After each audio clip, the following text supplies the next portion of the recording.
If you've watched my previous videos or study emotional intelligence and emotional quotient on your own, then you may have more than a general understanding of emotional intelligence.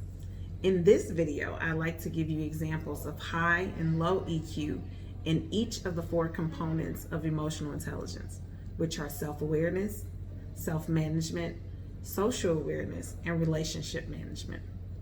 But before we go a bit deeper into our topic today, I'd like to quickly introduce myself. I'm Tai Sawyer, the principal consultant of TM Sawyer Consulting, where we specialize in leadership development through emotional intelligence training. I help leaders outperform at their jobs using core emotional intelligence skills. Now, I like to share a few examples with you of high and low EQ that I've personally witnessed or experienced at work.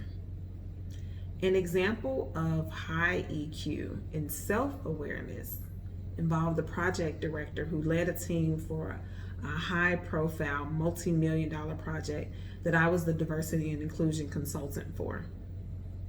As is the case with high-profile projects, there were many moments of frustration caused by things that we could control, things that we couldn't control, internal and external factors.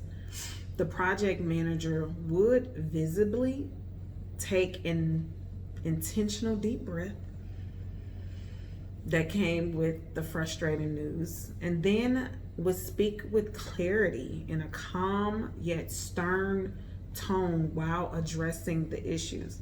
Outside of those moments, she was kind with clear, appropriate boundaries, and that is a simple example of a leader with high EQ in self-awareness.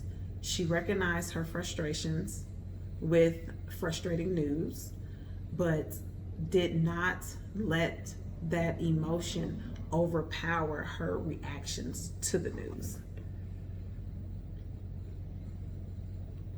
Now, throughout my career, I have witnessed managers with low EQ who have yelled at team members when they were upset or stressed out. Although one manager in particular would apologize for his behaviors and the impact they had on his team's morale, there was no clear plan moving forward as to how to avoid these outbursts, and ultimately they continue to happen. And that's an example of someone with a low EQ continuing to have outbursts at work is I was going to say it's not normal. It unfortunately might be normal to some in their workplace environments, but it is a sign of low EQ in anyone, not just for leadership. For the next example, I did work as a diversity and inclusion consultant for 7 years in the city of Chicago. And the job was political by nature, so I have many examples of high and low EQ in self-management, the second component of emotional intelligence. One high EQ example in particular involves a Black owner of an urban development and community planning firm who attended a town hall meeting for yet another high-profile project where the tensions were running very high. To make a long story short, he was yelled at in this town hall meeting with a little over 100 people in attendance. He was yelled at and called a highly derogatory term for Black men in front of everyone there. Although visibly offended, face turning red, face going blank, he kept his cool and responded to the offender, another Black man. He responded to him politely and professionally. And his response correlates with someone with high EQ in self-management. And I do have a first-hand experience with someone who possessed a low EQ in self-management. As a diversity and inclusion consultant for a high-profile public project, where the stakeholders were mostly concerned with our diversity efforts. I was tasked with keeping track of those numbers throughout the duration of the project. And so I decided to use a new software program that was created for just that kind of task, that would, count the number of men versus women, the different races and ethnicities, different income levels, and other things that it would count. I reported directly to the director of the project, a much older white man who was not fond of technology, but who did want to understand how the system worked. Through his frustration of not understanding how the system worked, he made angry gestures towards me in a meeting by slamming on the table and accusing me of not using the King's English. And that must have been the reason why he could not understand the program. The statement and how it was delivered to me did carry racial undertones. I kept my cool, but he had proven in a situation like that particular one, he could not. I never received an apology for his behavior, but I do hope that he has worked on his self-management over the years. Anyone, despite their race, who uses aggressive behaviors and language in the workplace shows characteristics of low EQ scores in self-management. Social awareness is your ability to accurately pick up on the emotions of others, and this is to understand what is really going on beneath their outward behaviors.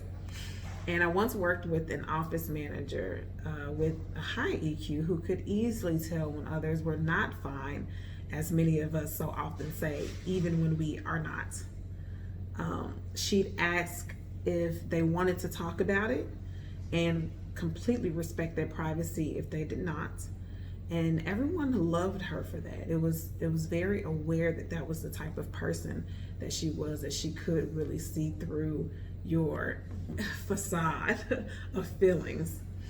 But it is a simple example of recognizing not only the verbal cues, but the nonverbal cues as well, which is found in someone with a high EQ in social awareness.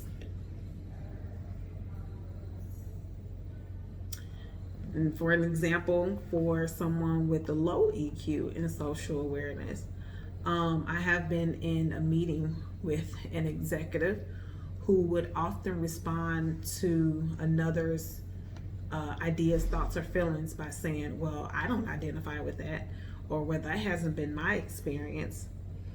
And those type of responses invalidate anyone else's feelings or ideas or thoughts in the meeting who might have had different feelings and ideas and thoughts from that particular executive. And ultimately, the project moved along, but with no innovative qualities to it, because he would shut down anything that was different from his own thoughts and ideas and experience. Relationship management is your ability to use your own emotions and those of others to manage interactions successfully. A high EQ in relationship management could simply look like a leader validating the feelings of all individuals involved during a matter of conflict and encouraging everyone to work together to come to a resolution, instead of leaders who might do what's called stirring the pot, which is my example of a low EQ score in relationship management. So early in my career, I worked in a banking branch, and our branch supervisor unfortunately possessed a low EQ in relationship management. She would often participate in the gossip among team members, and would stir the pot between those who did not get along. And this made for a highly uncomfortable and highly unproductive work environment. So much so that our regional manager was instructed to observe in person the branch's activities over the course of, I believe, like a few months. And his observations ultimately led to firings that some felt were unfair, because the whole story hadn't been told over time. And that poor relationship management by our branch manager negatively impacted employee retention, productivity, and workplace culture, among many other things. And so I hope those examples gave you a better understanding as to how high and low EQ could look like in the workplace. It isn't always a big scene. Most often it is in very subtle ways that have the biggest impact on the workplace. And it's those subtle ways that happen day after day after day that compound on top of each other. And so yes, I hope this short video helps to give you a better understanding of what that looks like. So thank you for tuning in, and I'll see you next time.